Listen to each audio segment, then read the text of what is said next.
So I am here on Front Street, and I will tell you, as I walk down this path, I am reminded that for every shirt there is a name, and behind every name there is a story of someone who has lost their life to a gun incident. And Jalen, I want to focus on this shirt right here because this is a perfect example of what all of these shirts look like. They have a name, they have the age of the person, and the date that the person passed away. And what I really want you to be reminded of is that everyone here was a daughter, a son, a grandchild. They were loved by someone, and tonight they are being honored with a special memorial. It's a reminder to the larger community we haven't forgotten, and somebody is trying hard to do something about it. On a nice spring evening in the capital city, an interfaith group has come together outside of Bethel Temple with a purpose. Our whole focus is on gun violence prevention. And since 2009, we have lost 246 people.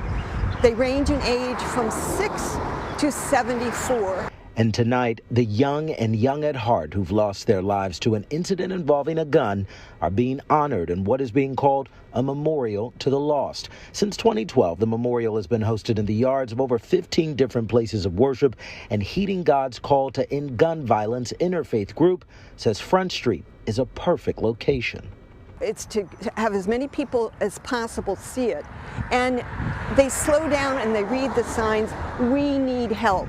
But the group's goal goes way past wanting to get people to just stop and look at the memorial. We need legislative change.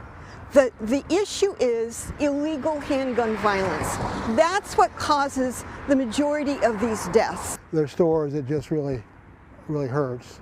Gerald Rhodes, a longtime minister and vice chair of Heeding, talked about knowing one of the young ladies represented in the memorial and speaking with the family, and he describes their loss.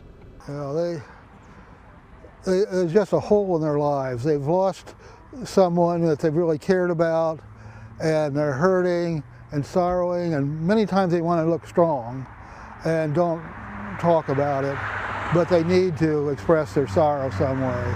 And so some of them have talked with me about it, and I've been listening, I think, is the best thing you can do.